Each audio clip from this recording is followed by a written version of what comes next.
hawasay ang may likha ng ating buhay. Abaya hawa. Bawakwar tawab. Bawakwar tawab. Abaya hawa. Abaya hawa. Abaya hawa. Kal halal abaya hawa alhayam. Kal halal abaya hawa alhayam. Basa masyayak hawasay. Basa masyayak hawasay. Basam raw kakadas. Basam raw kakadas. Kwam yasyarala. Eda Oper Marlica Philippines. Kwam yasyarala. Eda Oper Marlica Philippines. Tawada abaya hawa. Tawada abaya hawa. Yaman. Yaman. So, yan ang opening prayer natin. Yung iba kasi, gumanon sila eh. Para bang sa puso ko, bayang mag-iili.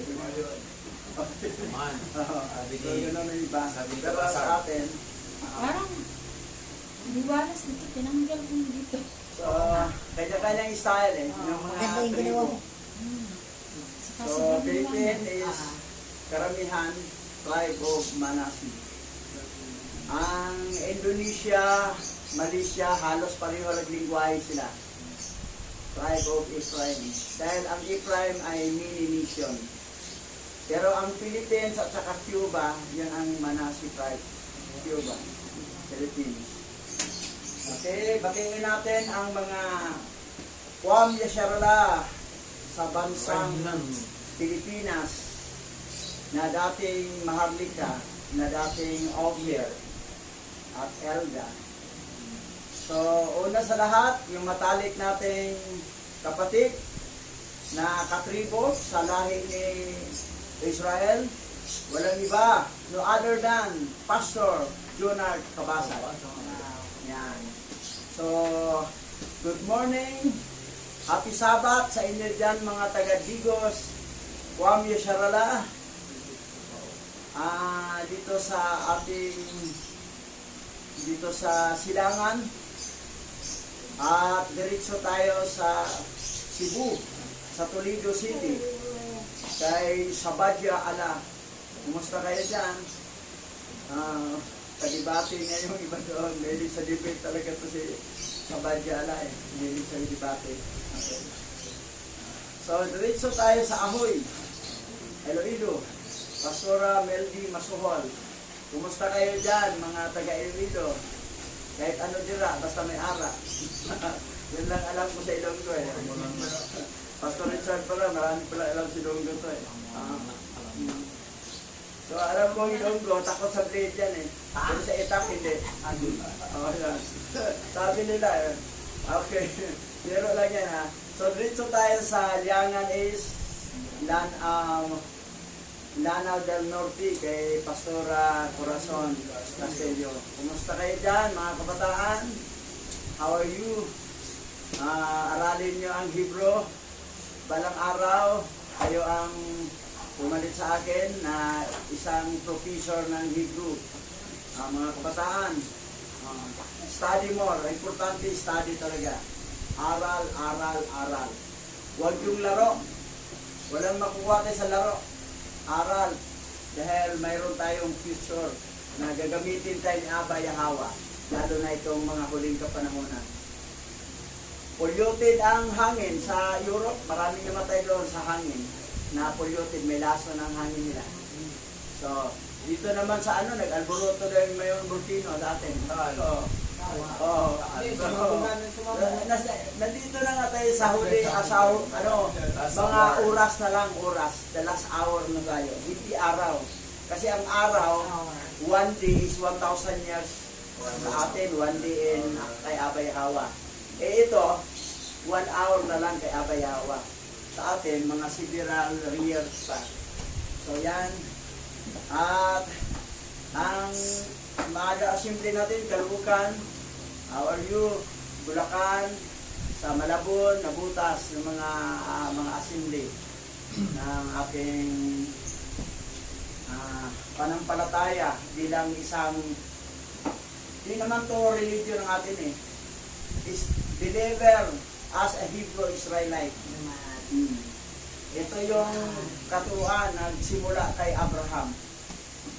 Ang unang turo pa naman kay Abraham, walang pisot, walang support, lahat patuloy. Yung mga support, takot magsimba. Kasi matakot sila tuloyin. Takot ka sa blade, pero hindi takot sa Laging matatamaan. sa sundan, sa itak. Matatamaan talaga sila sa teaching eh. Yan. So yan. Porsigido, obligado. Haba ng introduction natin.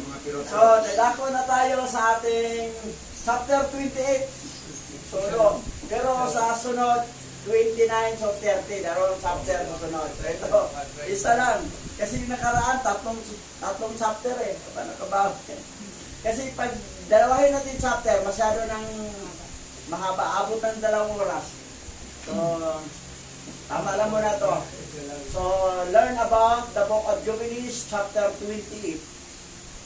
Matagal pa to kasi hanggang 50 to eh, chapter eh. So, yan. Pero tsaga lang, kasi lahat pag sumaybay kayo dito, lalo na nanonood sa YouTube channel, para kayo nakabasa ng book of Jubilees. Nabasa. May mga reference pa tayong mga comparison sa book of Genesis. Kasi ang book of Genesis at saka Jubilee, magkahawig yan. Sabi ng mga Bible scholar, ang Jubilee daw ay little Genesis. Pero para sa akin, baliktad. Ang Jubilee, yun ang bigger. Ang Genesis, smaller. Yan. Pero itong portion na ito, detalyado ang Genesis dito. Oh. Kasi angel kasi ano to, si Prabhu yung kasi nagsabi dito kay Moses eh. Okay, dito na tayo. Basa. Jubileo chapter 28 verse 1 to 15. At siya'y nagpatuloy sa kaniyang paglalakbay at dumating sa lupain ng silanganan kay Laban na kapatid ni Rebeka, at siya'y kasama niya at pinaglingkuran siya ng 1 linggo para kay Raquel na kaniyang anak. At nang unang taon ng 3 linggo ay sinabi niya sa kaniya, ibigay mo sa akin si Raquel para maging aking asawa na pinaglingkuran kita ng 7 taon. At sinabi ni Laban kay Jacob, ibibigay ko sa iyo ang iyong asawa. So, ito na. Dumating si Jacob sa kanyang tiyo, kapatid ng mama niya, Rebecca, doon sa bandang Mesopotamia, silangan para ang Mesopotamia. Silangan. Ang Pilipinas kasi silangan in the Asia. Ito, silangan. Ito magkaroon ng labanan eh. Saan ba talaga ang Garden of Eden? Kasi silangan eh. Ngayon, ibibigay ni Laban si Raquel bilang asawa ni Jacob, pero paglingkuran niya ng 7 taon. Halagaan ang mga tupa ng kanyang tiyo, Laban. Okay. Tuloy tayo, basa. At si Laban ay gumawa ng isang piging at kinuha si Leah na kaniyang panganay na anak at ibinigay siya kay Jacob na pinaka-asawa. At ibinigay kay Leah si Selpa bilang kaniyang alilang babae. At hindi nalaman ni Jacob sapagkat inakala niyang siya'y si Raquel. At siya'y sumiping sa kaniya. At kinabukasan, nalaman niya na siya'y si Leah. At nagalit si Jacob kay Laban. At sinabi sa kaniya, bakit mo ako ginawa ng ganito? Hindi ba ako naglingkod sa iyo dahil kay Raquel at hindi para kay Leah? Bakit mo ako nilinlang? Yan. Alam mo, ito kasi sa mga pastor, kung ano yung tinanim mo, yan ang alinin. Anyway, hindi naman ang auto panliling lang ni Jacob doon kay Esau. Ang mama naman niya, kasi para naman talaga sa kanyang blessing. Ngayon, inaani din niya, niling lang din siya sa kanyang biyanan. Pero mo, pinagikuran niya 7 taon. Tapos, kita parang kinabukasan ha. Kasi may talukbong kasi, hindi makikita eh. May talukbong. Tabo ng mukha. Tinakpan mo. Kasi yan ang culture talaga ng mga Hebrew. Bro, edi Kasi mga is Muslim, you know. Pareho culture eh. Eh ang mga Pilipino dito, akala na, ay Muslim kayo. Hindi, Hebrew kami. Pero ang Hebrew at saka Muslim, mga Islamic, pareho ang culture, nakatakip. Kasi kanino pinanggalingan si Abraham? Si Abraham kasi ang pinakatatay, yung grand lolo. Ngayon, nagalit si Jacob. Bakit siya? Pero may katuwiran si Laban eh. May katuwiran siya. Tuloy natin ha. O, basa. Isama mo ang iyong anak na Leah, at ako'y aalis, sapagkat ikaw ay gumawa ng masama sa akin, sapagkat minahal ni Jacob si Raquel ng higit kay Leah, sapagkat ang mga mata ni Leah ay mahina, ngunit ang kaniyang anyo ay maganda. Ngunit si Raquel ay may magagandang mata, at maganda at pinakamagandang anyo. Hindi ka magandang ayo. Si Leah, hindi naman gaanong pangit. May lang ang mata lang. Pangit ang mata sa kanya. Hindi ganong magandang mata. Kaya lang, yung itsura naman ni Leah, okay naman sa maganda. Pero, pinakamaganda talagang anyo si Raquel. Tumitingin si Abraham, si Jacob sa panglabas eh. At saka ito yung una nakilala niya eh. Ngayon, nangyari, ato ha, nagtampurunod si Jacob eh. Sabi niya rito, isama mo ang iyong anak na si Leah, at ako'y aalis. Aalis na siya. Sapagkat ikaw ay gumawa ng masama sa akin. Naturintin si Jacob eh. Oh, sama mo yung anak mo. Aalis ako rito. Babay na. Oh, parang bang hanap na sa ibang lugar. Hindi rin siya makabalik doon sa Kanaan. Oh. Parang gano'n ang nabigla siya eh. Oh.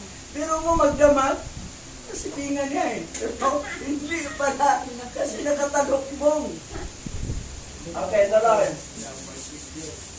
At sinabi ni Laban kay Jacob, hindi gayon sa ating kaugalian, na ibigay ang bunso bago ang matanda.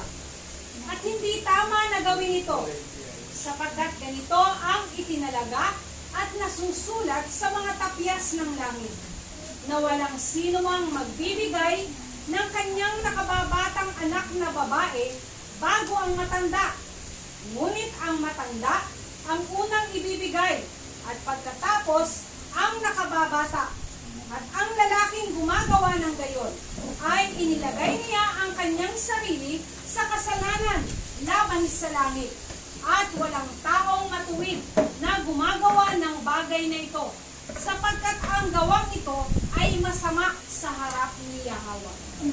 Masama talaga. Hindi pwede ang bunso maunang mag-minyo. Mag-asawa. Kailangan matanda. Eh, nagkataon kasi mahal ni Jacob yung bunso eh. Kaya may mga palo eh. Anyway. Kasi may bisap, yung mga remnant na nandito na hindi nila alam na remnant sila. Tapos naging kaugalian na yung mag-asawa kung sino gusto mag-asawa. Yung panganay, hindi pa nag-aasawa. Kaya makita mo man sa Pilipinas na patin ng palo eh. Kasi masama pala sa harap ni Yahweh yun. Masama. Kailangan talaga panganay. Sa kanyang apat, ang naunang mag-asawa yung isang kapatid niya, pangalawa. Siya na panganay na huli. Kaya, So, yun pala, kailangan respect sa matanda. Tsaka nasusulat siya sa tapyas ng langit. Hindi lang dito sa kasulatan ng Torah. So, yan talaga. Hindi ito nabanggit sa Dinis. Sapagkat ganito ang ikinalaga at nasusulat sa mga tapyas ng langit. So talagang Noong palatag ni Yahweh. tama si Laban. Tama si Laban na ginawa. Eh, nagkataon lang na i-write on lang ni Laban si Joseph na kasi gusto niya si Raquel eh. Sige. Pero hindi ni Laban. Pagdating ng araw, pagkatapos ng 7 years, pagkasal, sila ibigay ko. Makulit si Jacob eh, no?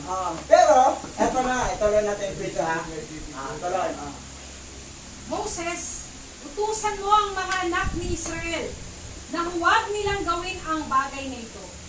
Huwag nilang kunin o ibigay ang nakababata bago nila ibigay ang matanda, sapagkat ito ay napakasama.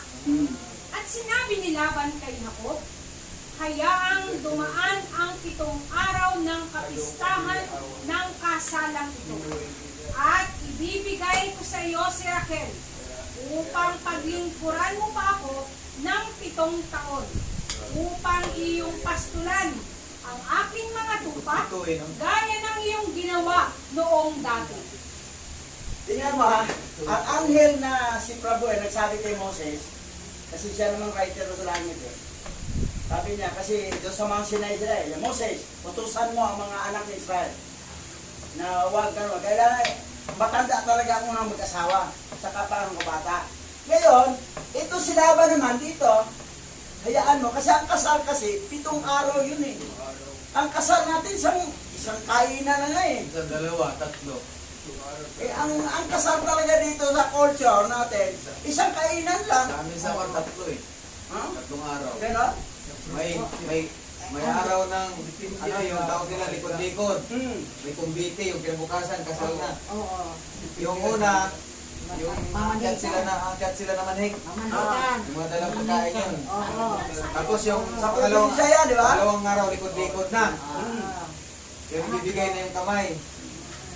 Pagka kinabukasan, kasal na yun. Pero sa Manila, wala. Dito, wala eh. Sa kainan lang, harap sa west, tapos diretso sa restaurant, tapos wala na. Nanginom sa tiguang huwis ni Kutsino. Pero dito, 7 araw.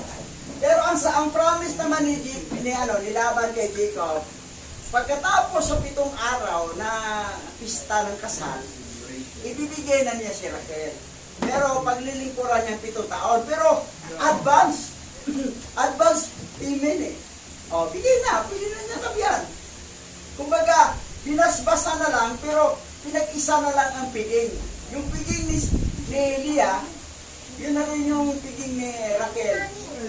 Basbas. O, sino eh, automatic, dalawa na asawa agad ni Jacob. Tapos, paglingkuran pa ng 7 taon, pero asawa na niya si Raquel. So, yan ang nangyari dito. Tuloy. At nang lumipas ang 7 araw ng kapistahan sa kasal ni Leah, ay ibinigay ni Laban si Raquel kay Jacob upang siya'y paglingkuran pa niya ng 7 taon. At ibinigay niya kay Raquel na si Bilha, na kapatid ni Selpa, bilang alilang babae. At naglingkod pa siya ng 7 taon pa dahil kay Raquel, sapagkat si Leah ay napaglingkuran na ng 7 taon. At pinuksan ni Yahweh ang bahay bata ni Leah, at siya'y naglihi at nanganak kay Jacob ng isang lalaki. At tinawag niya ang kaniyang pangalan na Ruben, ng 14 na araw ng 9 na buwan ng unang taon ng 3 linggo. Hindi sila magbilang. No? Binuksan. Yabay hawa. So buntis agad siya, Aliyah. At panganay, si Ruben. Ngayon, tuloy. Ngunit ang bahay bata ni Raquel ay sarado, sapagkat nakita ni Yahweh na si Leah ay kinapupuotan at si Raquel ay minamahal. At muling sumiping si Jacob kay Leah, at siya'y naglihib at nanganak kay Jacob ng pangalawang anak na lalaki. At tinawag niya ang kaniyang pangalan na Simeon, noong 21 ng 10 buwan, at sa 3 taon ng linggong ito. Napuot siya, pero sinipin niya naman niya. Kaanak. Pero doon siya laging tumabi kay Raquel. Madalang Halos, doon siya laging tumabi. Kaya lang, Nakasarado. nakasarado, hindi mo. Alam niyo ba yan? Si Yahweh ang nagpasirado eh. Kaya hindi ba ako eh. Kasi mahal tong panganay ng ano. Si Aba Yahweh pa rin mag-control eh. Okay yun, talahod. At muling sumiping si Jacob kay Leah, at siya'y naglihi at nanganak sa kaniya ng ikatlong anak na lalaki. At tinawag niya ang kaniyang pangalan na Levi. Noong bagong buwan ng unang buwan, sa ika-6 na taon ng sanglinggong ito. At muling sinipingan si Leah ni Jacob, at siya'y naglihi, at nanganak sa kaniya ng ika-4 na anak na lalaki. At tinawag niya ang kaniyang pangalan na Huda. Noong ika-15 buwan ng ikatlong buwan ng unang taon ng ika-4 na linggo. Pero mo ha, kinaputan niya, tapos sumiping pa eh. Nanganak agad. Isang siping lang, anak agad. So pagbalik siping ho, anak agad. Pero si Raquel wala talaga. Walang anak. Eh doon siya na malagi. Oh. Ganun pala yung pinapuputan ng Oo. away. Naman ng alay. Yes. Tuloy. Genesis tayo. Karoon ng comparison. Sige. Genesis chapter 29 verse 1 to 35. Nagpatuloy si Jacob sa kanyang paglalakbay hanggang sa dumating siya sa lupain ng mga taga-silangan. May nakita siyang isang balon ng tubig sa kaparangan. Sa paligid nito'y may 3 kawan ng mga tupang nagpapahina. Sapagkat doon, pinapainom ang mga ito. Ang balon ay may takip na malaking bato at binubuksan lamang ito kapag papainumin na ang mga tinipong kawan. Matapos painumin ng mga ito, muli nilang tinatakpan ang balon. Ito ang Genesis. Detalyado to. I-compare sa Jubilee. Pero mo ha, ang Mesopotamia yung pinuntahan niya, no? Silangan, no? Silangan ng ano. Kasi yung ibang mga mga foreigner na mga Bible scholar, doon talaga ang Garden of Eden. Pero ang mga Bible scholar Pilipino naman, siyempre kami nila ang Pilipinas. Hindi agawan eh. Tuloy. Tinanong ni Jacob ang mga pastol na naroon. Taga saan kayo mga kaibigan? Taga Haran, tugon nila. Kilala ba ninyo si Laban na apo ni Nahor? Tanong niyang muli. Oo, sagot naman nila. Kamusta na siya? Tanong pa niya. Mabuti, sabi naman nila. Hayon, at dumarating si Raquel, ang anak niyang dalaga. Kasama niya ang kawan ng kanyang ama. Una kasi nakilala ni Jacob si Raquel. Tuloy. Maaga pa naman, sabi ni Jacob. Bakit hindi ninyo painumin ang mga tupa at dalhin muna sa pastulan bagong kulong? Aba, hindi maaari, sagot ng mga pastol. Ang lahat ng pastol ay kailangang narito bago buksan ang balon. Saka pa lamang kami maaaring magpainom. Nakikipag-usap pa si Jacob nang dumating si Raquel na kasama ang kawan ng kanyang ama. Nang makita ni Jacob si Raquel na kasama ang kawan ni Laban, binuksan ni Jacob ang balon at pinainom ang mga tupa. Pagkatapos, nilapitan niya ang dalaga at hinagkan. Napaiyak siya sa tuwa. Sinabi niya, ako'y pamangkin ng iyong ama, anak ng iyong Tia Rebecca. Patakbong umuwi si Raquel at ibinalita ito sa ama. Sinalubong naman agad ni Laban ang kanyang pamangkin. Niyakap niya ito at hinagkan. Saka isinama sa kanila. Nang maisalaysay ni Jacob ang lahat. Pero ang batas doon, saka lang buksan ang balon pag nandoon na lahat. Pero hindi pa nandoon lahat eh. Si Raquel ang dumating. Binuksan agad ni Jacob. Pinainom agad ito. Pagkatapos, lumapit sa may halik. Saka pa sinabi na, pamangkin na po siyang ama. Siguro nila. Di una pa niyang halik. Hindi mo na nagpakilala. Oo. Saka pa nagpakilala, pero nahalik ka na. Ito talaga si Jacob. Itong grand lolo natin. Ibang klase din eh. Ano mong gabagan? Oo. O, tuloy. Okay. Sinabi sa kanya ni Laban, tunay na ikaw ay laman ng aking laman at dugo ng aking dugo. doon na siya tumira sa loob ng 1 buwan. Pagkalipas ng 1 buwan, sinabi ni Laban kay Jacob, hindi dahil magkamag-anak tayo, ay pagtatrabahuhin kita ng walang bayad. Magkano bang dapat kung isweldo sa iyo? Yan. Yan. Detalyado to siya eh. Si Laban ay may 2 anak na dalaga. Si Leah ang nakatatanda at si Raquel naman ang nakababata. Mapupungay ang mga mata ni Leah, ngunit mas maganda at kaakit-akit si Raquel. Nabighani si Jacob kay Raquel, sapagkat ang sabi niya kay Laban, paglilingkuran ko kayo ng 7 taon para kay Raquel. Yan. Raquel talagang gusto niya. Labag sa batas niya yan eh. Labag sa batas. Panganay talaga unahin.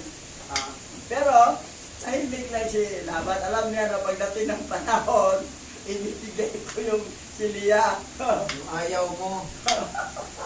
Tuloy. Sinabi ni Laban, mas gusto ko ngang ikaw ang mapangasawa niya kaysa iba. Sige, dumito ka na. 7 taong naglingkod si Jacob upang mapasa kanya si Raquel. Ngunit iyon ay parang katumbas lamang ng ilang araw dahil sa laki ng kanyang pag-ibig dito. Sinabi ni Jacob kay Laban, dumating na po ang panahong dapat kaming makasal ng iyong anak. Yan. Ang bilis, no? Ang bilis. Sobrang pagmamahal ni Jacob. Ang 7 taon, parang ilang araw lang. Oh, parang ilang araw lang. Ngayon, ito na, dumating pa na, pakasama sila. Kaya lang ibilis Leia. Naghanda ng malaki si Laban at inanyayahan ang lahat ng tagaroon. Ngunit ng gabing iyon, hindi alam ni Jacob na ang pinasiping sa kanya ay si Leah sa halip na si Raquel. Ibinigay naman ni Laban kay Leah ang alipin nitong si Zilpah. Kinaumagahan, nakita ni Jacob na si Leah pala ang kanyang kasiping. Kaya sinabi niya kay Laban, bakit ninyo ito ginawa sa akin? Bakit ninyo ako nilinlang? Naglingkod ako sa inyo para kay Raquel, hindi po ba? Oh, yan. So, halos kapareho lang sa Jubilee. Kaya lang, detalyado ang kwento dito. Sumagot si Laban, hindi kaugalian dito sa amin na mauna pang mag-asawa ang nakababatang kapatid. Patapusin mo muna ang 1 linggong pagdiriwang na ito at pagtatapos ay ibibigay ko sa iyo si Raquel kung maglilingkod ka sa akin ng 7 taon pa. Sumang-ayon naman si Jacob at nang matapos ang pagdiriwang, ibinigay nga sa kanya ni Laban si Raquel bilang asawa. Ibinigay rin ni Laban kay Raquel ang alipin nitong si Bilha. Ito naman grand lola ni espiritu. Wala pang body, espiritu. Okay. Sa wakas, naangkin ni Jacob si Raquel. Mas mahal niya ito kaysa kay Leah. Kaya't naglingkod pa si Jacob kay Laban ng 7 taon pa. Alam ni Hawa na si Leah ay di gaanong mahal ni Jacob. Kaya't niloob niyang magkaanak na ito. Samantalang si Raquel ay baog.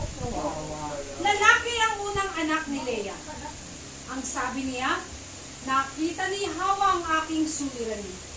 Ngayon, tiyak na mamahalin ako ng aking asawa. Kaya't Ruben ang ipinangalan niya rito. So, ang meaning ng Ruben pala, mamahalin.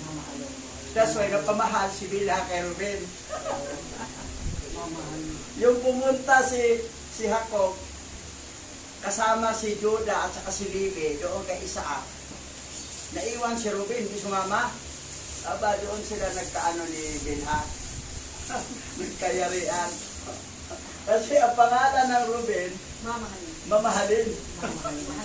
Iyak na mamahalin. Tuloy. Nagdalang tao siyang muli at lalaki na naman ang kanyang naging anak. Kanyang sinabi, kaloob din ito sa akin ni Hawa, dahil narinig niyang ako'y hindi mahal ng aking asawa. Kaya tinawag naman niya itong Simeon. Muling nagdalang tao si Leah, Hindi at mahal. lalaki muli ang Hindi naging anak. sabihin ng Simeon. Sinabi niya, lalo akong mapapalapit sa aking asawa, sapagkat 3 lalaki na ang aming anak. At tinawag niya itong Levi. Kapalapit. Nagdalang tao siyang muli, at lalaki pa rin Lalo ang makapalapit, kanyang ibig anak. sabihin pala ng Levi. Sinabi niya, ngayon pupurihin ko si Hawa. Ay, oh. Kaya tinawag niya itong Huda. Pagkatapos nooy, hindi na siya nagkaanak. Ang Huda kasi, sa Hebrew to, Yahawada. Oh, kasi, pupurihin si Yahawa. Oh, Yahawada. Juda yan. Yahawa. Ito naman si, papalapit siya. Lalong mapalapit. Ah. Kaya Levi. Tinawag na Libe. Kasi, papapalapit sa ang asawa. Ito naman si Simeon, hindi mahal. Opposite naman kay Ruben. Si Ruben, mahal. Ito, hindi mahal. Kasi ito, galit na galit. Ano yan? Ito ang kapatid ang papatay talaga si Kaya Joseph. sana kasi mamahal na hindi pa rin pala. Simeon. Kaya nag-rebel sa inyo. Kasi yung pangalan niya eh. Warrior din yan si Oo. Simeon. Tara. Balik tayo sa Jubileo. Jubileo chapter 28 verse 16 to 30. At dahil sa lahat ng ito ay nainggit si Raquel kay Leah, sapagkat hindi siya nanganak. At sinabi niya kay Jacob, bigyan mo ako ng mga anak. At sinabi ni Jacob, pinagpigil ko ba sa iyo ang mga bunga ng iyong sinapupunan? Pinabayaan ba kita? At nang makita ni Raquel na nagsilang si Leah ng 4 na lalaki kay Jacob, si Ruben at si Simeon at si Levi at si Huda, ay sinabi niya sa kanila, sipingan mo si Bilha na aking lingkod, at siya'y maglilihi at manganganak ng isang lalaki sa akin. At ibinigay niya sa kaniya si Bilha na kaniyang alilang babae upang maging asawa. Ulit yung kay... Dito, detalyado upang maging asawa. Pero doon sa Genesis, hindi binanggit upang maging asawa.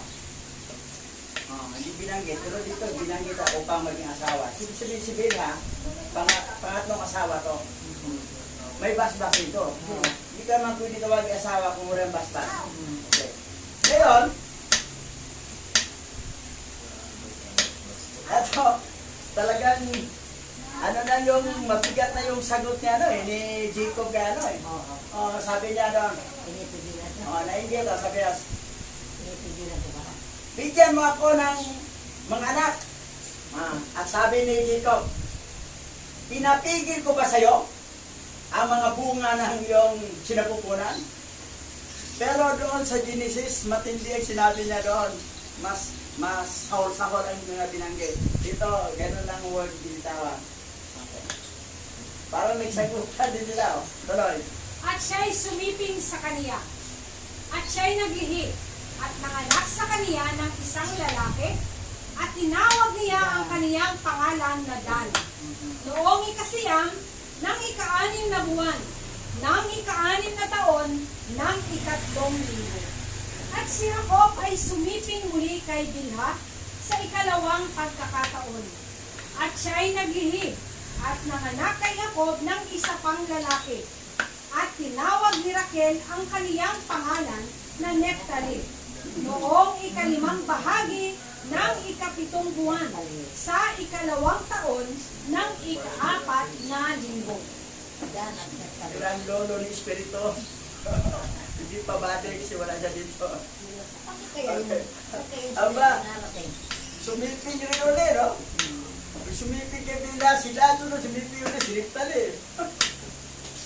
Actually, wala namang balak si Jacob na mag-asawa ng marami. Hindi katulad kay Esau. Dalawa yun eh, yung mga Tatlong asawa niya eh. Pero hindi Ayun. sinabi kung mahal o hindi, ano? Hindi ang sinabi. Raquel na talagang gusto niya. Kailan, bawal pala, kailangan pala mauna ang panganay.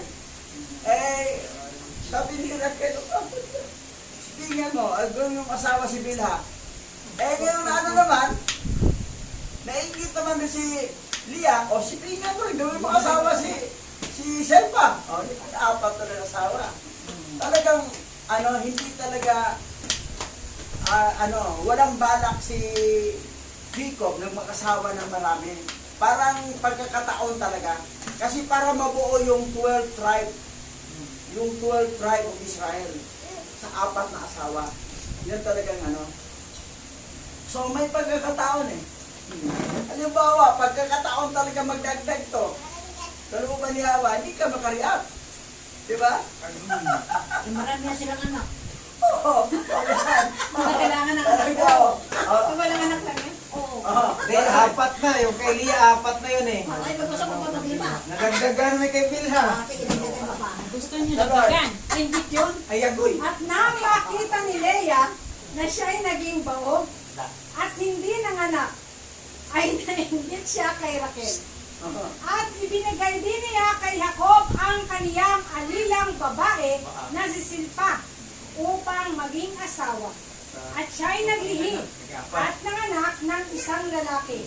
At tinawag ni Leia ang kaniyang pangalan na Gad sa 12 ng 8 buwan sa 3 taon ng 4 na linggo. At siya'y sumiping muli sa kaniya. At siya'y naglihi at nanganak sa kaniya ng pangalawang lalaki. At tinawag ni Leia ang kaniyang pangalan na Aser. Noong 12 ng 11 buwan ng 5 taon ng 4 na linggo. Itong word na God kasi kinuha nito ni Lia sa idolatry nilang God. Idolatry ni God. Si God rin ito eh.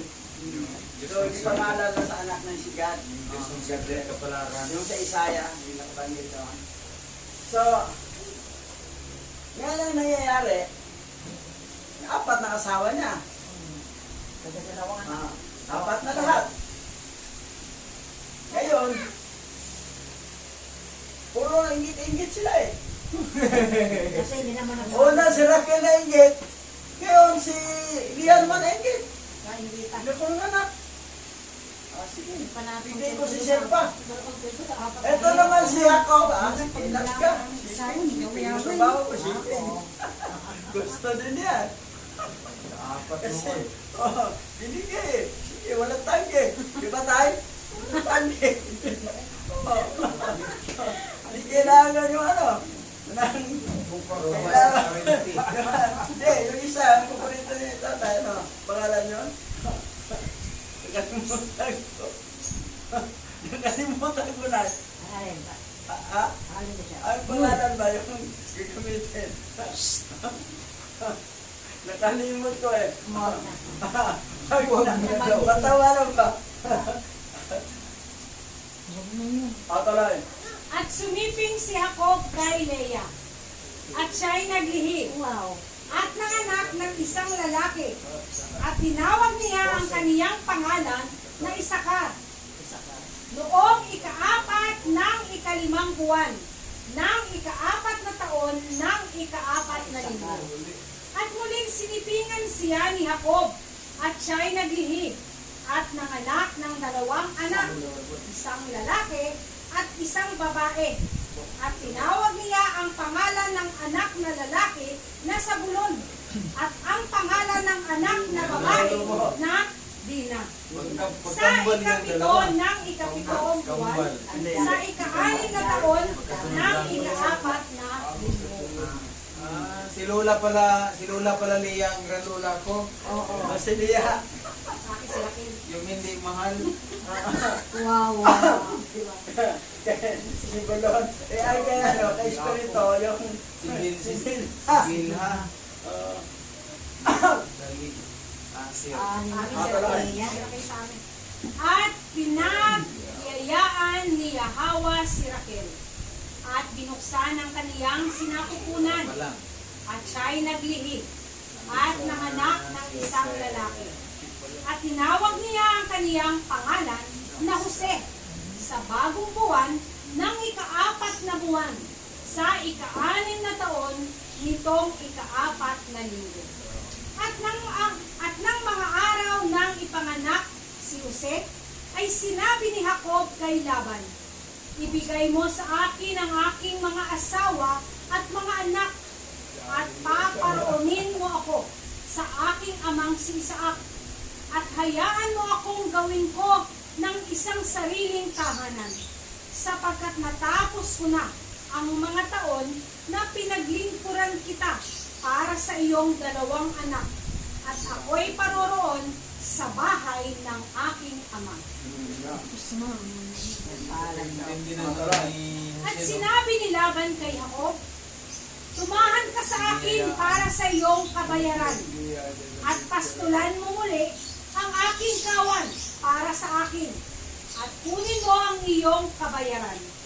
At napagkasundoan nila ang isa't isa na dapat niyang ibigay sa kanya bilang kanyang kabayaran ang mga tupa at mga batang kambing na ipinanganak na itim na may batik-batik na puti. Ang mga ito ang magiging kabayaran niya. So ito usapan. Eras batik. May puti at may itim sa isang patik-pating tawag. Pero kung puro itim, puro puti, kay Laban. Pero pag isang tupa o isang kambing may puti at saka itim, halo, sama-sama, halo-halo, batik-batik, yun ang kay Jacob. May ginawa Yan sa ang agreement nila. Ay, marami. Tuloy. At ang lahat ng tupa ay nagsilang ng may batik-batik na puti at itim. At lahat ng may batik-batik ay kay Jacob, at ang mga hindi ay kay Laban. At ang mga pag-aari ni Jacob ay dumami ng mainam. At siya ay nagmamay-ari ng mga baka at mga tupa at mga asno at mga kamelyo at mga aliping babae, lalaki at mga aliping babae. At si Laban at ang kaniyang mga anak ay nainggit kay Jacob, at binawi ni Laban ang kaniyang mga tupa sa kaniya, at kaniyang inalagaan siya ng may masamang hangarin. So, inggit, Inggit na naman. may masamang nangarin. Pero detalyado sa Genesis. Shortcut dito, detalyado sa Genesis. Tuloy ha. Genesis na tayo. Genesis chapter 30 verse 1 to 43. Nainggit si Raquel sa kanyang kapatid sapagkat hindi siya magkaanak. Sinabi niya kay Jacob, mamamatay ako kapag hindi pa tayo nagkaanak. Nagalit si Jacob at sinabi kay Raquel, bakit?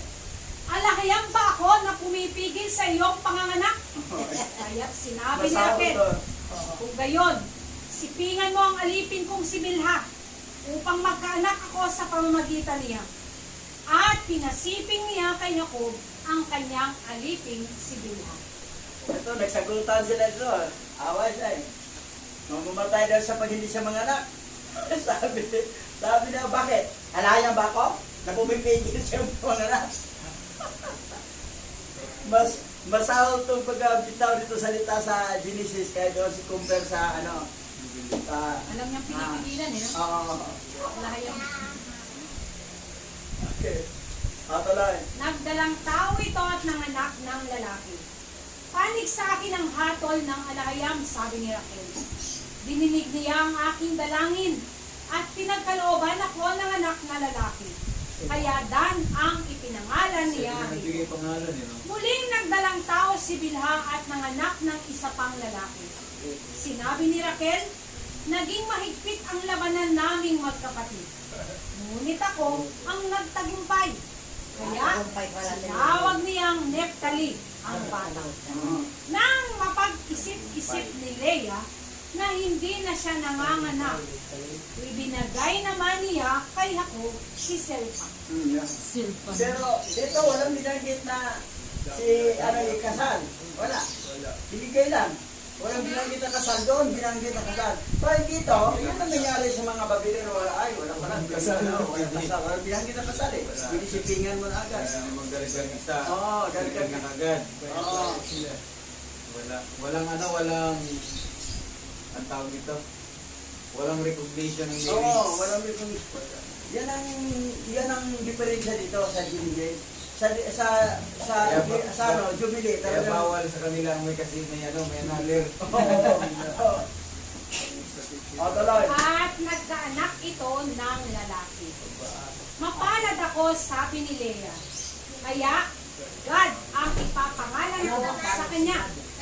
Si Silpa'y muling nagdalang tao at nagkaanak ng isa pang lalaki. Sinabi ni Leah, masayang masaya ko. Masaya ang itatawag sa akin ng mga babae. Kaya tinawag niyang Aser Masaya ang pala ibig bata. sabihin ng Asher. Anihan na noon Masaya. ng trigo. Samantalang naglalakad sa kaparangan, si Ruben ay nakakita ng bunga ng mandragora at dinala niya ito kay Leah na kanyang ina. Bigyan mo naman ako ng mandragorang dala ng iyong anak. Pakiusap ni Raquel kay Leah. Ito yung God, no? Mapalad kasi. Ito kasi yung si God rin, yung sa Isaiah. Diyos ng swerte ka pala. Swerte yung kapalaran. Ito. Kaya nasabi Si niya God mapalad ito eh. ako. Oo. Si God rin to. Sa pangalan, no? O, tuloy. Sinagot siya ni Leah, hindi ka pa ba nasisiyahang nakuha mo ang aking asawa? At ngayon gusto mo pang kunin pati mandragora ng aking anak. Sinabi ni Raquel, bigyan mo ako ng mandragora. Sa iyo na si Jacob ngayong gabi.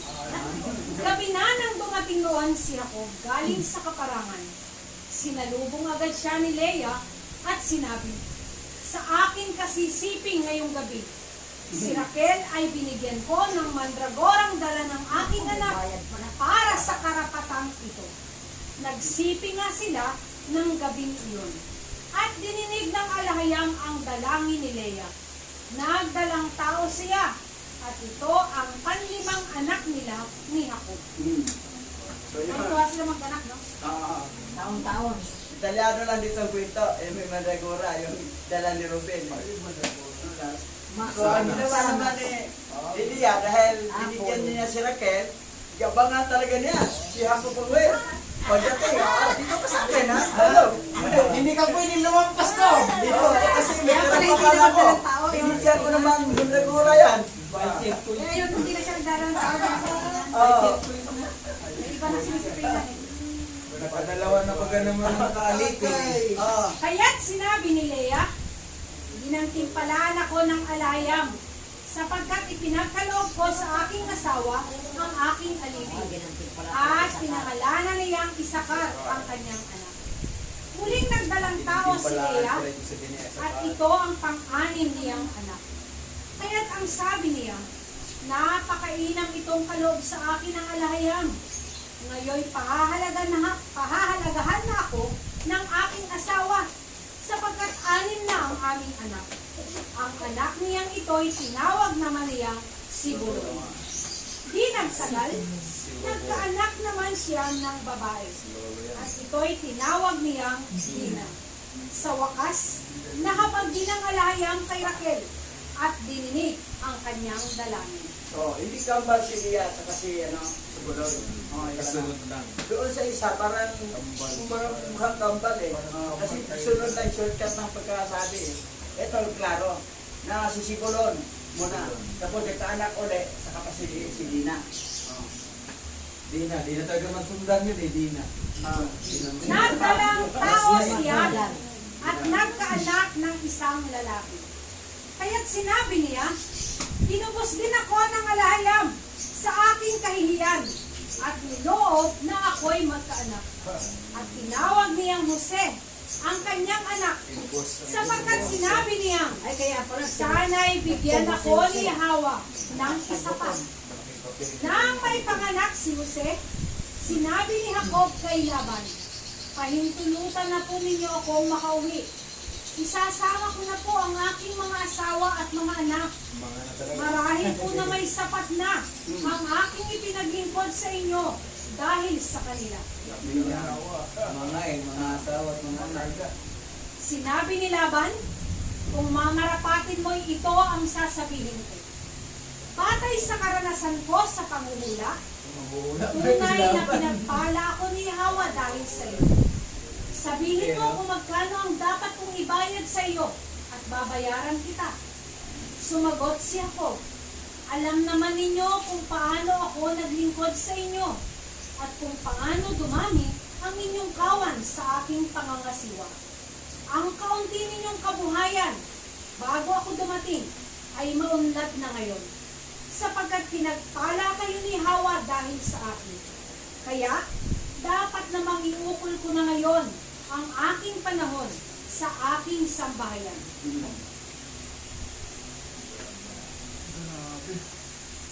Ano ang gusto mong ibayad ko sa iyo? Tanong ni Laban. Sumagot si Jacob, hindi ko po kailangang ako'y bayaran pa ninyo. Patuloy kong aalagaan ang inyong kawan kung sasang-ayon kayo sa isang kondisyon. Pupunta ako sa inyong kawan ngayon din at ibubukod ko ang mga tupang itim, gayon din ang mga tupang kambing na may tagping puti. Yun na po ang para sa akin. Yung may tagpi, yung batik-batik, yun lang sa kanya.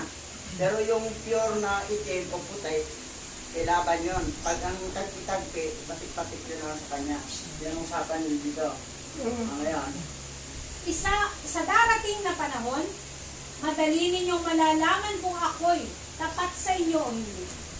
Tuwing titingnan ninyo ang mga hayop na naging kabayaran ninyo sa akin, at mayroon kayong makitang hindi itim na tupa, o kaya'y kambing na walang tagpi, masasabi ninyong ninakaw ko iyon sa inyo. Mabuti, iyan ang ating gagawin, tugon ni Laban. Ngunit ng araw rin iyon, ibinukod ni Laban ang lahat ng kambing na may tagpi, maging barako o inahin, gayon din ang mga tupang itim, at ito ay pinaalagaan niya sa kanyang mga anak na lalaki. kita ba? Yung mga tagpi, at saka ano, Inukod. dinala niya sa alagaan sa kanyang anak. So, walang tagpi ang naiwan kay Jacob. Walang tagpi. Kaya ang tagpi kasi yun na sa kanya. Ninakaw niya. Oo. Bandaraya yung ginawa ni Laban eh. Oo, bandaraya, di ba? Oo. Tuloy. Iniwan niya kay Jacob ang natira sa kawan, at silang mag-aamay lumayon ng may 3 araw na paglalakbay. Dalaang ang laban nilang kawan. Pumutol naman si Jacob ng mga sariwang sanga ng alamo, almendra at platano. At binalatan niya ang ibang parte upang magmukhang may batik. Inilagay niya ito sa painuman upang makita ng mga hayop tuwing ininom. Sa ganoong pagkakataon, nag-asawahan ang mga hayop. Napaglihian ang mga batik-batik na sanga. Kaya naging batik-batik ang kanilang bisiro. Yan. Kita ba? Papakitan nga pa. Kasi ang nalagaan nito pa ni Jacob, wala nang batik-batik. Kasi dinala na eh. Sa anak ko, malayo pang travel eh. 3 days ang travel eh. Pinalagaan, layo Oo, nun. malayo. Ang naiwan sa kanya, walang batik. Plain lahat. Isahan na. Eh, ang ginawa naman ni Jacob, kumuha siya ng kahoy. Alam mo. Oh, alamo, Almendra. almendra, at platano. Pinagtagsip-tagsip na para magbukhang batik. Magbukhang batik-batik. Eh nga doon niya ilagay doon sa Pinuman. mag-inuma, tapos mag-asawahan, yung magsisiping. Eh yung anak, batik-batik. Gulat sila pa na, batik-batik. Wala namang batik-batik ditong magulang dito. Batik-batik lumabas. Dahil sa kahoy. Ito ang matinding aral to, Toroy. Ibinukod niya ang mga hayop na tagpian at itim sa kawan ni Laban, upang ang mga ito ang laging natatanaw ng mga tupang puti. Sa gayon, parami ng parami ang sarili niyang kawan, at ito'y hindi niya inihahalo sa kawan ni Laban. Ang batik-batik na sanga ng kahoy ay nilalagay lamang ni Jacob sa painuman kung malulusog na hayop ang nag-aasawahan. Kung malusog, kung mga payat, ayaw, huwag niya naging batik-batik para kay Laban yun. Tuloy. Ngunit hindi niya ito ginagawa kung ang mga hayop na nag-aasawahan ay hindi malulusog. Kaya't malulusog ang kanyang mga hayop, samantalang ang kay Laban ay hindi. Kaya't lalong umaman si Jacob Lumaki ang kanyang kawan at dumami ang kanyang alipin at mga kamelyo at asno. Isipin mo yun ha. Ang ilagaan ng tupa doon, walang batik. Plain red, plain white, at saka plain black. Ang sa kanya, sa usapan na agreement, batik. Sa isang katawan ng tupa o kambing, may batik, may puti, may itim, halos. Pero kung puro puti o puro itim, hindi sa kanya kailaban. Eh, kinuha ang batik lahat, dinala sa anak niya, doon sa 3 araw na travel. Ang natira, puro plain na lang ang kulay, plain white, saka plain black. Eh, ang sa kanya, batik. Eh, mga anak yun, kapareho din sa nanay. Paano magkabatik? Walang batik.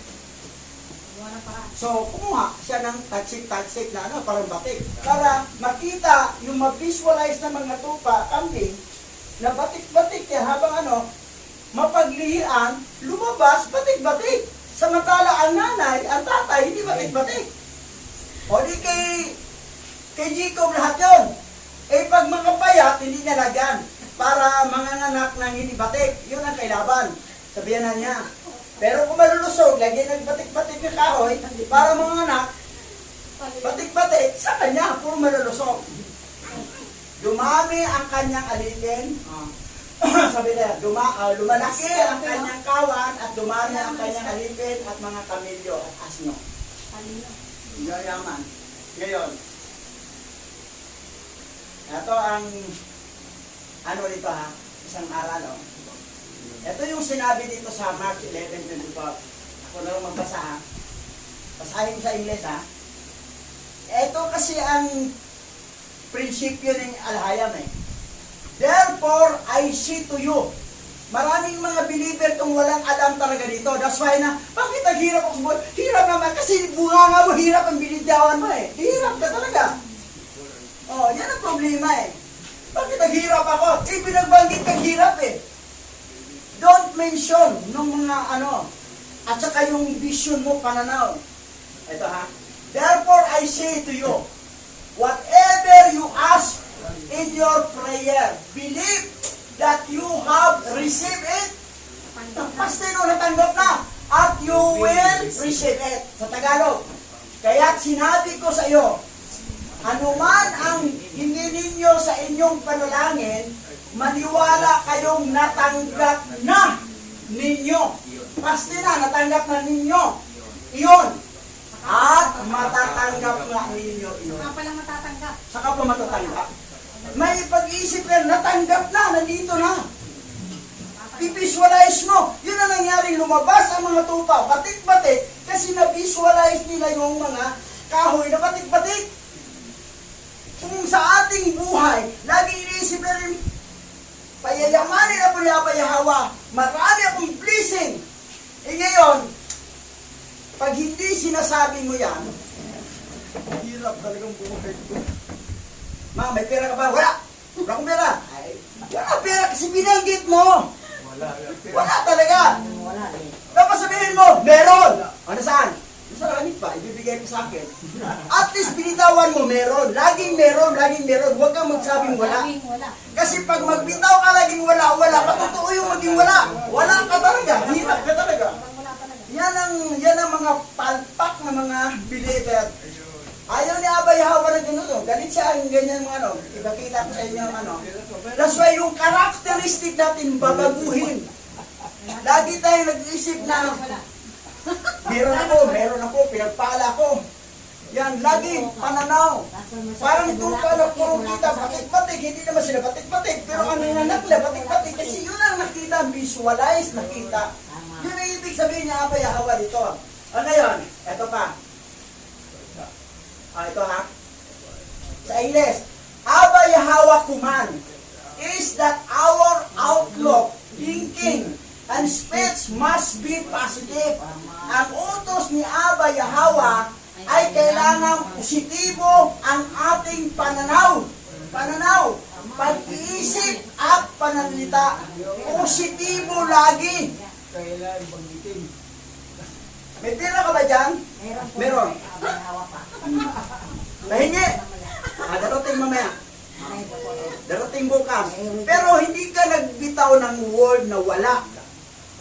Wala, karamihan, ganyan eh. Ganon. Laging positive. Diba? Sabi ko kay Annalyn, sabi mo wala ka ng sakit. Pala, Okay, basa ipit ko. ang pira. Marcos chapter 11 verse 12 to 14. Kinabukasan, nang pabalik na sila mula sa Bitanya, si Yahawashai ay nakaramdam ng gutom. Nakita niya sa di kalayuan ng isang malagong puno ng igos. Nilapitan niya ito upang tingnan kung may bunga. Dahil hindi pa panahon ng igos noon, wala siyang nakita, kundi mga dahon lamang. Kaya't sinabi niya sa puno ng igos, wala nang makakakain pa ng iyong bunga. Ang sinabi niya iyon ay narinig ng kanyang mga alagad. Actually, yung igos na yun, hindi pa naman talaga tagbunga, di ba? Wala talagang bunga. Pero nagkakataon na nagutom si Yahawashai. Nagbitaw siya ng sumpa doon sa igos. Sabi niya, wala nang makakakain pa sa iyong bunga. Ngayon, kinabukasan, anong nangyari? Kita, tuloy. Kinaumagahan, pagdaan nila ay nakita nilang natuyo ang puno ng igos hanggang sa mga ugat nito. Naalaala ni Pedro ang nangyari dito, kaya't kanyang sinabi kay Yahawashai, Guro, tingnan ninyo, patay na ang puno ng igos na isinumpa ninyo. Sumagot si Yahawashai, manalig kayo sa alahayam. Tandaan ninyo ito. Kung kayo'y nananampalataya sa alahayam at hindi kayo nag-aalinlangan, maaari ninyong sabihin sa bundok na ito, umalis ka riyan at tumalon ka sa dagat, at ito nga ay mangyayari. Di ba? Sumubok. Positive May word ano ang thinking. salita. May effect. Pero hindi sinabi sa kanya lang, kahit kanino. Tandaan ninyo. Ito, kung kayo'y, sa atin ha, hindi lang sa kanya, kayo kasi ano kayo, hindi, kung kayo'y mananampalataya sa alahayam, nampalataya sa alahayam, at hindi kayo nag-alinlangan. Kailangan positive, walang alinlangan. Maaari ninyong sabihin sa bundok na ito, umalis ka riyan, at tumalon ka sa dagat, at ito nga ay mangyayari. Power. Lalo na tayong may dugo tayong Hebrew Israel. Yashara Allah. Yashara Allah. Yung Allah doon, power yun eh. Kasi yung sabadya Allah, ibig sabihin mabigat ang ating kapangyarihan. Ibig sabihin sabadya Allah, mabigat ang ating kapangyarihan. Power. Power. Di, mga Israelite tayo eh. Israel na Allah tayo eh. Kaya bawal pala tayo magsalita negative. Ano yun eh? Kasi mangyayari yung negative na Sinumpaw yung tao. sumpain ng tao, mangyayari sa kanya. Di ba, nagbitaw Pag-bilyas mo, si Jacob, in advance, yung salita na, sino nagdakas yung mamatay? Si Raquel na, matay si Raquel. kaya mamaya. Nalungkot siya. Kasi hindi niya alam si Raquel pa nagnakaw sa Diyos ni Laban. So, ganun yun na, yung faith mo, yung pananaw mo, yung laging positive, yan ang power. Kaya lang mayroong mga walang powerless kasi pabago-bagong isip, pawindang-windang. Nagbitaw ka ng salita ng positive, tapos mamaya, totoo kaya yun? Ayan, may pagdududa na. Wala, powerless na yan. Hindi lang sinungaling si Yahawashai ito. Ano na pa natin? Dugtungan pa natin ha. Ito, dito tayo sa kwento. Basa. Bilang chapter 13 verse 1 to 32.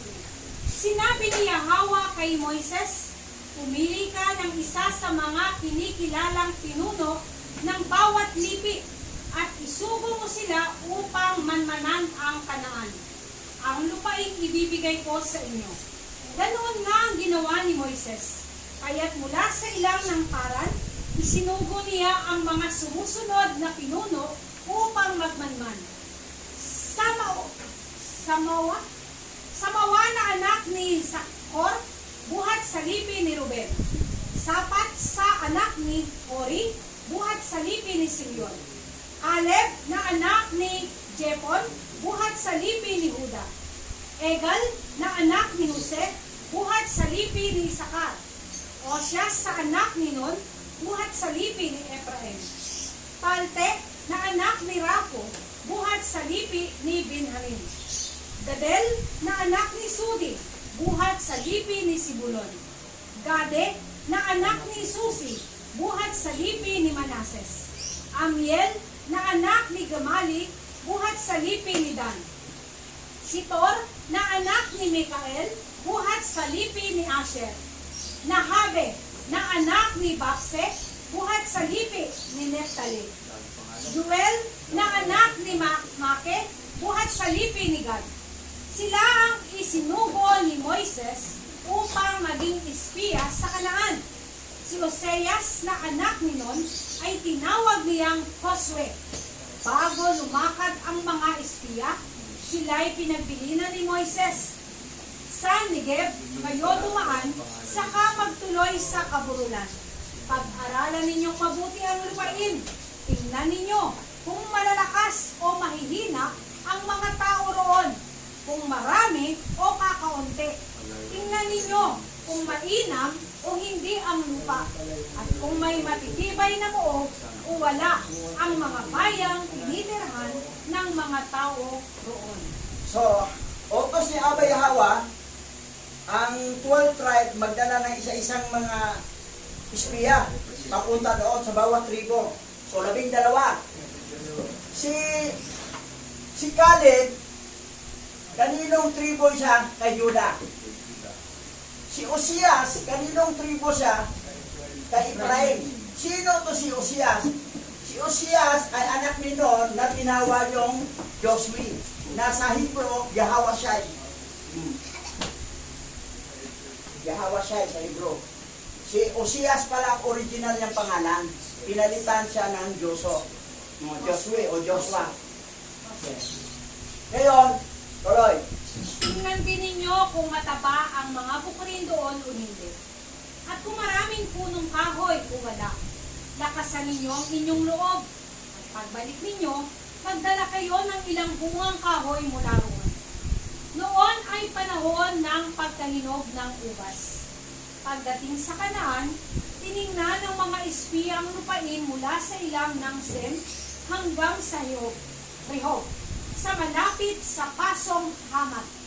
Umahon sila ng Negev at nakarating ng Hebron, at doon natagpuan nila ang mga angkan ni Ahiman, Sisay at Talmay.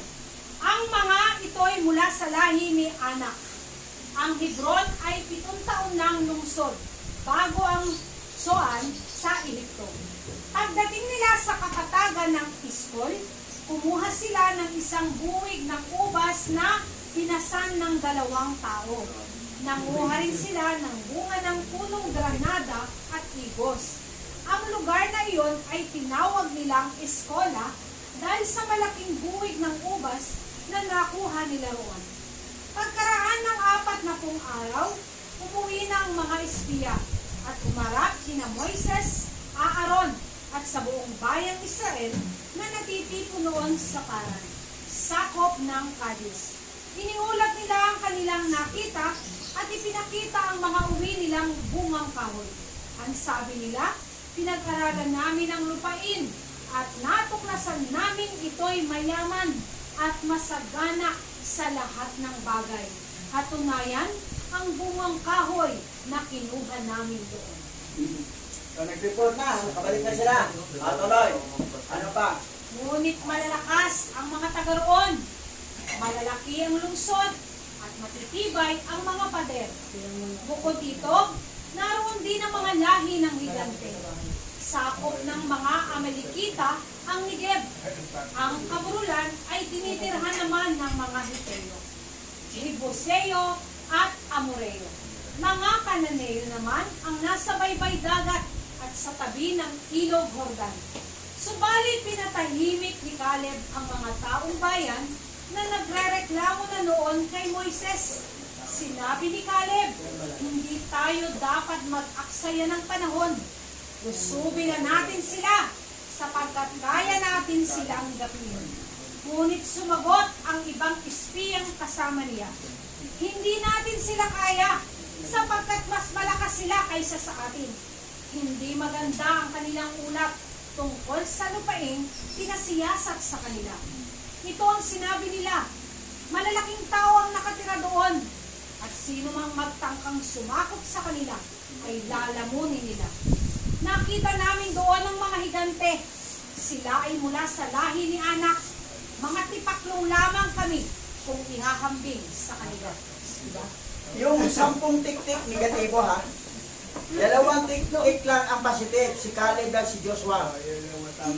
Yung 10, negative. Ipaklong na tayo, kumpres ka mga higante, hindi natin kaya. Pero sabi ni Caleb, kaya natin. So, ito na ngayon ha. Dito makikita ha, kung ano ang reaksyon ni Abba Yahweh sa mga negatibong tao. Tuloy. Bilang chapter 14, verse 1 to 13. Nalungkot ang buong bayan ng Israel at magdamag na nag-iyakan. Nagpulungan sila laban kina Moises at Aaron. Sabi nila, mabuti pang namatay na tayo sa Ehipto o kaya'y sa ilang, kaysa tayo'y patayin ng ating mga kaaway sa lupaing pinagdalhan sa atin ni Yahweh. At bihagi ng ating asawa at mga anak, mabuti pa'y bumalik na tayo sa Ehipto. At nag-usap-usap sila na pumili ng isang leader na mangunguna sa kanilang pagbalik. Sina Moises at Aaron ay nagpatira pa na nakikita ng buong bayan. Dahil sa hinagpis, tinunit ni Josue na anak ni Nun at Caleb na anak ni Gipon ang kanilang kasuotan. Sinabi nila, mainam ang lupaing tiningnan namin, saganang-sagana sa lahat ng bagay. Kung malulugod sa atin si Yahweh, ibibigay niya sa atin ang lupaing iyon na mayaman at sagana sa lahat ng bagay. Huwag lamang kayo maghihimagsik laban sa Kanya. Magtiwala kayo sa Kanya at huwag matakot sa mga taga-roon. Madali natin silang matatalo. Kasama natin si Yahweh at ginapinan niya ang kanilang mga Diyos-Diyosan. Kaya huwag kayong matakot. Ngunit binantaang babatuhin ng taong bayan sina Josue at Caleb. Kaya ipinakita ni Yahweh ang kanyang kaluwalhatian sa ibabaw ng toldang tipanan. Itinanong ni Yahweh kay Moises, hanggang kailan ako hahamakin ng mga taong ito? Kailan pa sila maniniwala sa akin? Samantalang nasaksihan naman nilang lahat ang mga himalang ginawa ko para sa kanila. Padadalhan ko sila ng salot at aalisan ng karapatan sa mana. At ikaw ang gagawin kong ama ng isang bansang higit na marami at makapangyarihan kaysa kanila. Kita mo ha, mga tik-tik. Ang 10 tik-tik, kung idaan nyo sa butuhan, manalo ang 10. Kaya versus 2. Yung mga taong bayan, doon naniwala sa 10. Negatibo talaga sila. Pero anong sabi ni Joshua at saka ni Caleb? Nasa atin si Yahweh. Kaya natin magapi. Pero anong gusto ng bayan? Gusto lang batuhin sila si Joshua at si Caleb. Tapos naghanap pa sila ng leader para babalik nila sa Egypt. Nagagalit si Yahweh tuloy. Tinanong ni Yahweh kay Moses, hanggang kailan ako hahamakin ng mga taong ito? Walang tiwala. Kailan pa sila maniniwala sa akin samantalang nasaksihan naman nilang lahat ang mga himalang ginawa ko para sa kanila? Pero mo, magagalit talaga si Abba Yahweh sa mga negatibong tao. Dahil yun, sumpa, lalo maghirap ang buhay mo. Negatibo ka yun. That's why, tayo magpa-practice talaga tayo ng negative, positive word, positive lagi, positive. Positive ito si Joshua lang si Caleb, si Moses pa nga, parang neutral lang siya Sa lahat ng anggulo ng buhay natin, laging pacific, laging meron. Ang magsabi kasi wala, kasi may madamot kasi. Meron ka bang pera dyan? Wala. Kaya meron. Kasi baka akala niya hingian siya. O hiraman siya ng pera. Eh lalong susumpain ka. Nagbitaw ka ng negative eh. O meron, bakit? O, meron, bakit? Kasi ganito. Eh, nakalaan na to. May budget to nakalaan eh.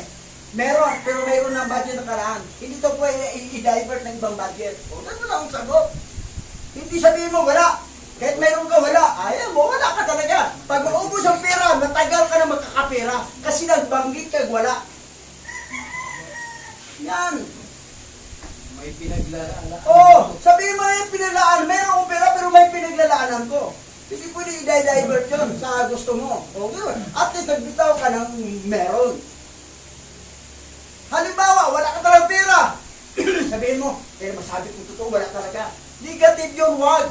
Meron, darating. Ayan, meron na. Parating pala. Ayan, meron. Parating. At least meron. Bukas meron na Laging meron. Ngayon, yung mga laging negatibong salita, hirap talaga sa buhay. Hirap kasi negative. At saka galit si Yahweh dito sa mga negatibong tao. Tingnan mo anong parusa dito itong mga negatibong tao. Sige, tuloy natin ha. Tuloy. Sumagot si Moises, malalaman ng mga Ehipsyo ang gagawin ninyong iyan. Alam pa naman nila ng Israel ay inilabas ninyo sa Ehipto sa pamamagitan ng inyong kapangyarihan. At kung ito'y sabihin nila sa mga taga-Kanaan, alam din ng mga iyon na ang Israel ay pinapatnubayan ninyo. Alam nilang kayo ay harapang nagpapakita sa Israel at ang bayang ito'y inyong pinapatnubayan sa pamamagitan ng haliging ulap kung araw at haliging apoy kung gabi. Kung lilipulin ninyo sila, sasabihin ng lahat na nilipol ninyo ang Israel sa ilang sapagkat hindi ninyo sila kayang dalhin sa lupaing ipinangako ninyo sa kanila. Kaya nga sinasamo kung minsan pa ninyong ipakita ang inyong kapangyarihan tulad ng sinabi ninyo noong una. Si Yahweh ay hindi madaling magalit, mahabagin at handang magpatawad. Subalit hindi niya pinagwawalang bahala ang kasamaan, sapagkat ang kasalanan ng mga magulang ay kanyang sisingilin hanggang sa ikatlo at ikaapat na salindan. Ito si Moses, nag-intercede siya. Nag-request siya na Haba, patawarin mo naman Haba yung Haba, itong mga negatibo. Kaya pinipulit, kasi sabi niya, lipulit ko nga. Lipulit ko. Sabi niya, paano naman taga-Egyptian na pinatubayan mo? Paano sabihin kayo ganaan? Sabihin nila na hindi mo kayang dalhin sa pangako. Itong sagot ni Abay Hawa ha. Ito. Sinasamo ko nga Yahweh, patawarin na ninyo ang mga taong ito at patnubayan sila, tulad ng inyong ginagawa mula nang sila ilabas ninyo sa Ehipto. Sapagkat sa mga nagkasala, sinabi ni Yahweh, dahil sa panalangin mo, pinapatawad ko na sila. Ngunit ito ang tandaan mo, kung paano ako'y buhay at nalulukuban ng aking kaluwalhatian ang buong mundo, isa man sa mga nakakita ng himalang ginawa ko ay hindi na makakapasok sa lupaing ipinangako ko sa inyong mga ninyo. Paulit-ulit nila akong sinusubok at hindi nila ako sinusunod. Ngunit si Caleb na aking lingkod ay naiiba sa kanila. Sumunod siya sa akin ng buong katapatan. Kaya makakapasok siya sa lupain yon, pati ang kanyang angkan. Kaya bukas, magpatuloy kayo sa paglalakbay patungong dagat na pula. Dumikit kayo sa ilang, sapagkat ang mga Amoreyo at Kananeo ay nasa kapatagan. Tuloy natin dito ha. Sinabi ni Yahweh kina Moises at Aaron, hanggang ngayon patuloy pa rin ang mga Israelita sa pagrereklamo laban sa akin. Kailan pa ba sila tatahimik? Sabihin niyo sa kanila na ito ang pinapasabi ko. Ako'y buhay, sabi ni Yahweh. Gagawin ko sa inyo ang narinig kong gusto ninyong mangyari. mamamatay kayo dito sa ilang, ayon sa kabuuan ng inyong bilang. Sa makatuwid ay iyong mula sa 20 taon pataas. Isa man ay walang makakarating sa lupang itinangako ko. Maliban kina Caleb na anak ni Jepon at Josue na anak ni Nun. Ang makakarating lamang doon ay ang inyong mga anak na sinasabi ninyong mabibihag ng kaaway. Sila ang maninirahan doon. Ngunit mamamatay kayo dito sa ilang. Kasama si Aaron yun, at saka si Moses. Kasi yung 20 pataas, mamamatay. Maliban lang kay Caleb, Joshua. Pero ang 19 pababa, yun ang mabubuhay, yung makapasok sa promised land. Sabi niya, okay, patawarin ko sila. Pero, mamamatay sila dito sa ilang. So, yan ang mga resulta sa mga negatibo. Pag once na you are talking about negative word, your vision, your mind, your speech, negatibo lagi. Hindi ka makatanggap talaga ng pangako ni Abay Hawa. Kasi binibitawan negative. Masama pala yan sa kanya. Kasi insulto sa kanya yan eh. Insulto mo siya eh.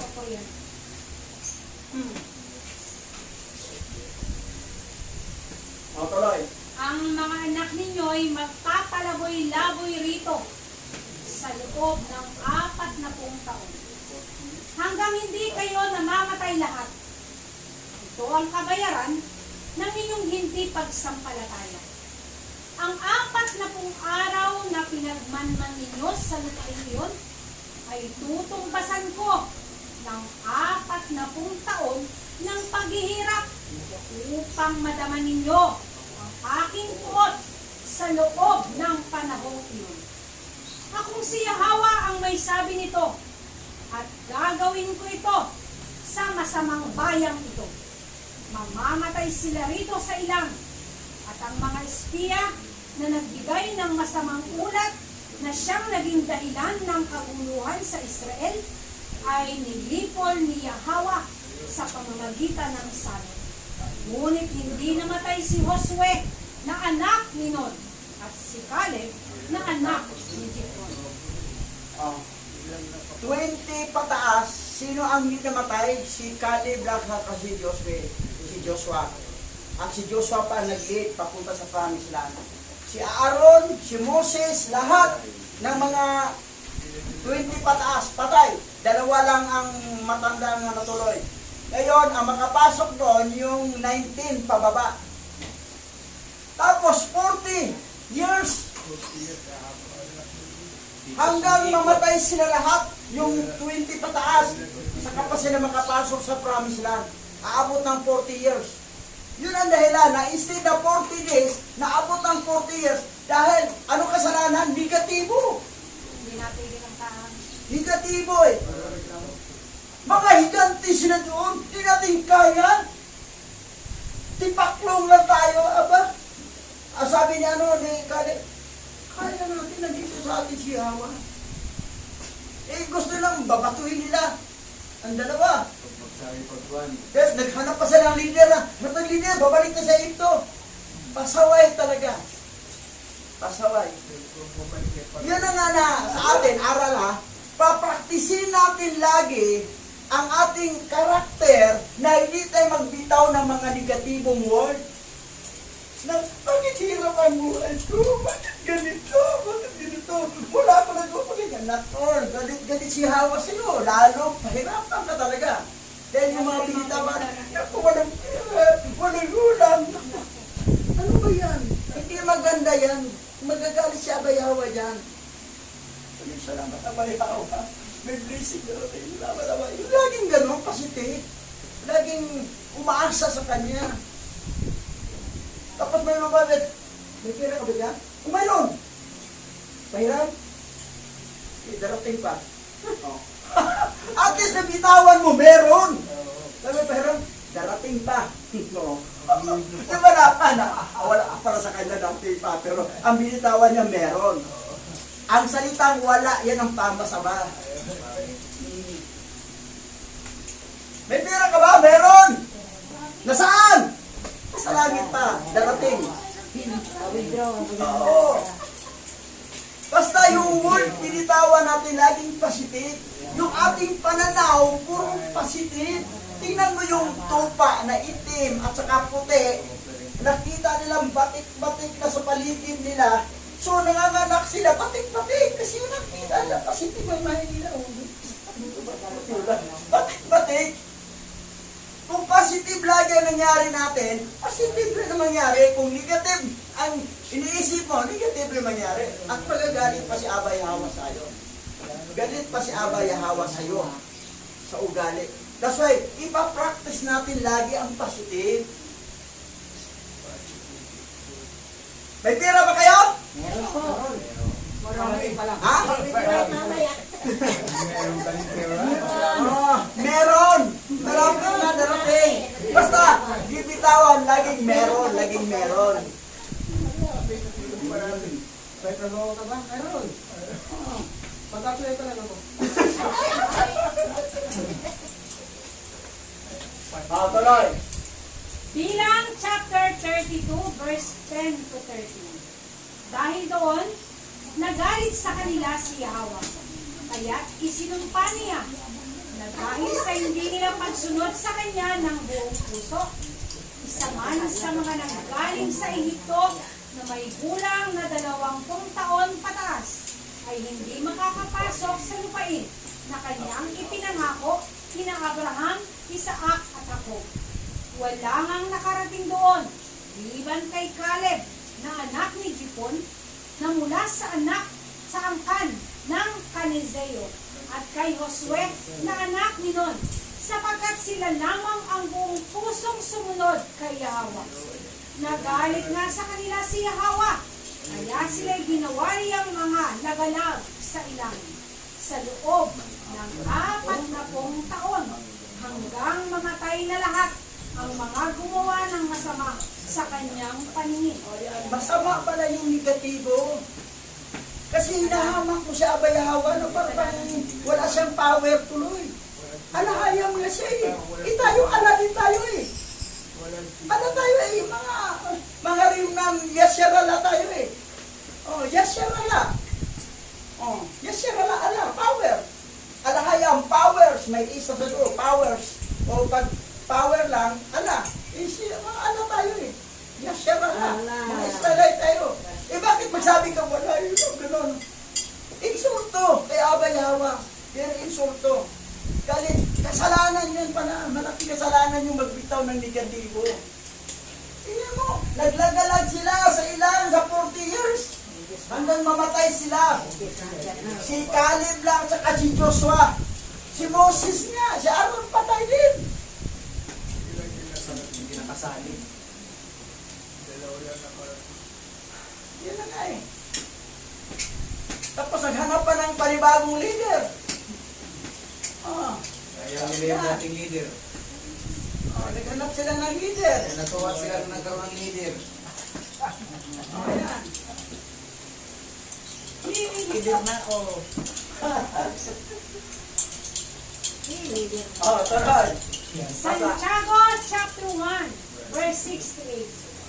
Subalit ang humihingi ay dapat magtiwala sa alahayam at huwag mag-alinlangan. Sapagkat ang nag-aalinlangan ay parang alon sa dagat na itinataboy ng hangin kahit saan. Huwag umasang tatanggap ng anuman mula sa Yahweh. Ang tao pabago-bago ang isip at di alam kung ano talaga ang nais niya. Yan. Kapag bago isip, kanina positive ang binitawan, na biglang nagligatin. Kaya tuloy. Ano ba yan? Meron ka ba pera dyan, ma? Pahiram? Meron! Meron nga! Eh, wala eh. Wala na, negative na, nagsalita na wala. Hindi talaga tatanggap. Sabi ni Santiago. Pagbago isip. Pabago-bago isip, laging meron! Mga bata. Inasaanan! Dalating pa nga, meron! Basta, binitawan, meron. Pag naman, sakit ang dito ko. Pag dito kay Abay Hawa. Masakit yan, ma? Hindi masakit. Okay. Oo. Positive. Ay, sakit. Ayan, sakit talaga. magbitaw ka na masakit. Walang masakit. Hindi masakit. Hindi masakit. Pero ako nakita ka hiya. Hindi masakit. Oh, yun. Ay, hindi masakit to. Wala. Kasi bitawan mo positive. Wala na nga sakit. Ganun ka. Ano yun nga? Wala na rayo man. Hindi masakit. Hindi masakit. Pero, ang bitawan mo na. Hindi masakit. Oh, yun. Lagi mo positive.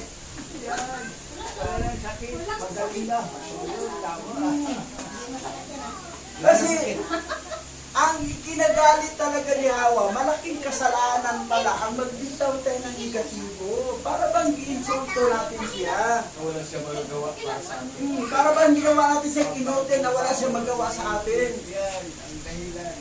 Pero nga sabi niya, nakita naman ang himala yung ginawa ko sa kanila.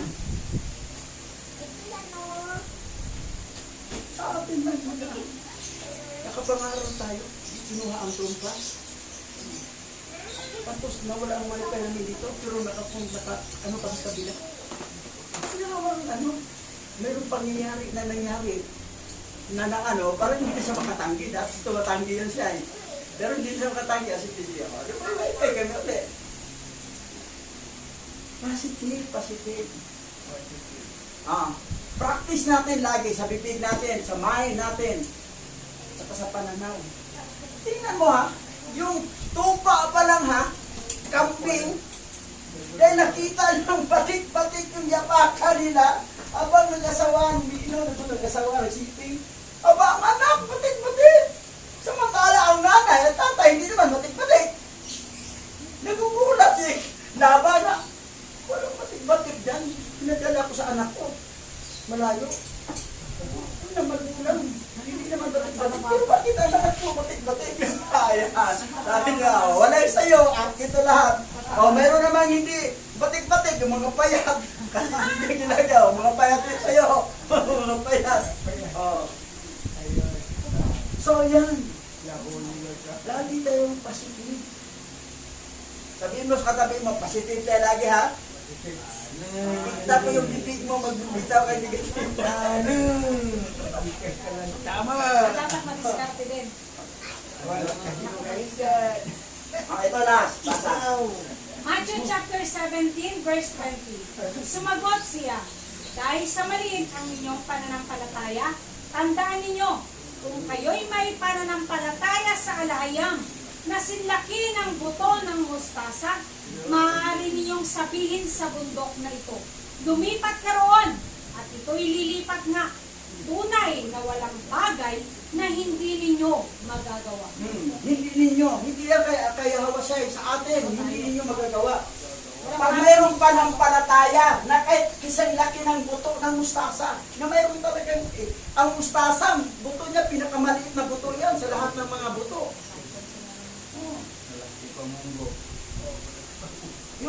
Kasi pag mayroon kang panampalataya, wala talagang mention na negatibo kahit sa sunod na araw, sunod na isang pang araw, isang linggo, wala ka talagang negatibong bintawan, puro positive. At mangyayari. Gayon, sabihin mo sa bundok na ito, lumipat ka roon at ito'y lilipat niya. Bundok, lilipat ka dito. Lilipat ka bundok. Dahil positive ka, isang buwan, ganun pa rin. Bumagsak ang bundok. Nagkaroon ng baha. Lakas ng ulan. Ang mga lupa, lalipat. Wala na. Wala. Yan ang binitawan mo, huwag nangyari. Di ba sinabi yan niyang igot? Wala na kailangan, wala na makakain yung bunga.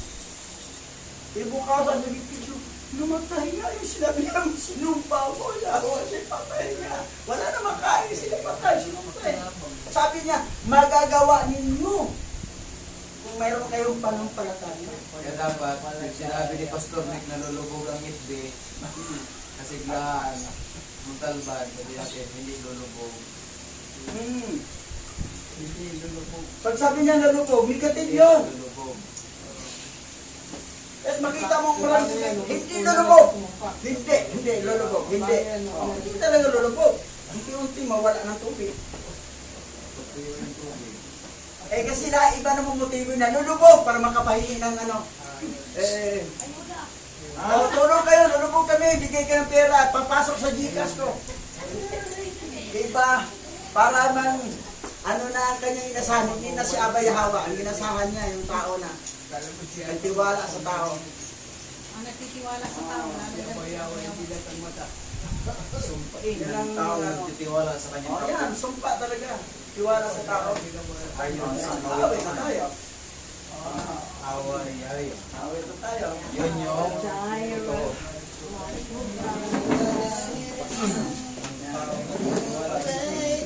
Practice tayo, positive word lagi. Meron. Yan. Mula ngayon, positive na. Wala nang ano ha. Nasa isang chapter lang. May pira ka ba? Meron. Parating pa lang.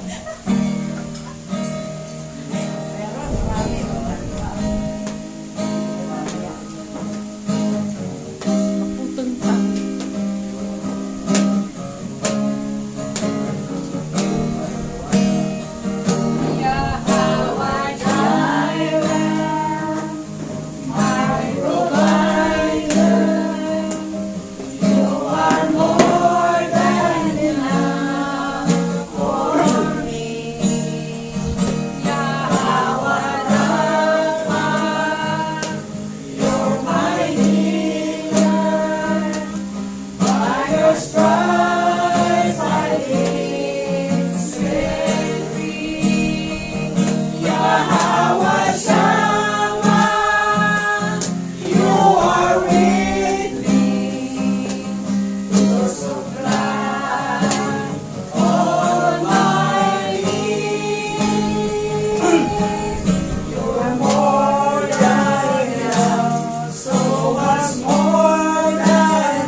bumitaw ng mga negatibong salita. Laging positive. You are supply all our needs.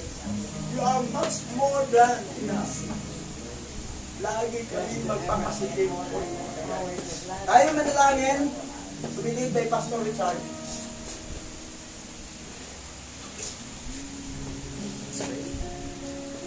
I honor you, Abba Yahweh, and I will praise to your name. Oh, hallelujah. Tunay nga, Abba Yahweh, sa lahat ng inyong message today, I amaze. I am educated sa lahat ng ito dahil ikaw ang nagpapatunay kung gaano ka makapangyarihan na naglilid sa lahat ng mga remnant upang muli kami makabalik sa iyong harapan. At magamit namin ang pananampalatayang ito para ipatotoo sa lahat ng mga remnant na nawala ang identity. Kung sino ka na aming pinalimutan noon at muling umaakay sa amin upang balikan at hanapin ka ayon sa iyong dakilang kaluwalhatian mula sa apat na sulok ng daigdig na ito. Aming hiniling sa iyo, Abba Yahweh, na masanay kami na i-practice ang paniniwala sa iyo na nalimutan ng matagal na panahon at naibaling sa mga paganong daiti na walang kapangyarihan katulad mo. At nagnanakaw lamang ng mga bagay na mula sa iyo. Aming Yahweh, tunay nga po, kinikilala namin na ikaw nagmamayari ng lahat ng bagay sa daigdig nito. Lahat ng yaman ay pag-aari. At ito ay ibinibigay mo sa mga taong tapat at kayang pagkatiwalaan ayon sa kapurihan at kadakilaan mo na masasabi nila sa kanilang buhay at maipapahayag na ikaw ang naging isang alahay, tunay na alahayang na nagmamayari ng lahat at siyang tunay na nagbigay ng buhay sa amin. Aming Yahweh, kung nakabanggit man kami ng mga araw na hindi nakalugod sa iyo, hihingi kami ng kapatawaran. Namamagitan din po kami sa mga kapatid namin minsay nakapaglitaw ng mga negatibo. Aming Yahweh, mula sa oras nito, sa araw na ito, turuan mo anong balik sa amin ang diwa ng pagkilala sa iyo. Anong balik at manatilig sa amin ang Espiritu mula sa iyo at kilala ang iyong kapangyarihan at kadakilaan. Abba Yahweh, pagpalain mo kaming lahat ayon sa Espiritong ito at magkaroon kami ng kasaganaan upang ikaw ay aming mapatotoo na lahat ng naglilingkod sa iyo ay hindi mahirap. Ang lahat ng naglilingkod at tumatawag sa iyong banal na pangalan ay hindi naghihikahos sa pamamagitan ni Masaya at Yahweh. Ang lahat ng naglilingkod sa iyo ay hindi gagapang sa hirap, kundi sila ay makakawala sa talikala ng kahirapan na inilagay ni Mastima at ng kanyang mga kampon. Aming Yahweh, ikaw lang ang aming dadakilain at buong karangalan. Pupurihin ka namin sa lahat ng pagpapalang ito sa pangalan ni Masaya at Yahweh.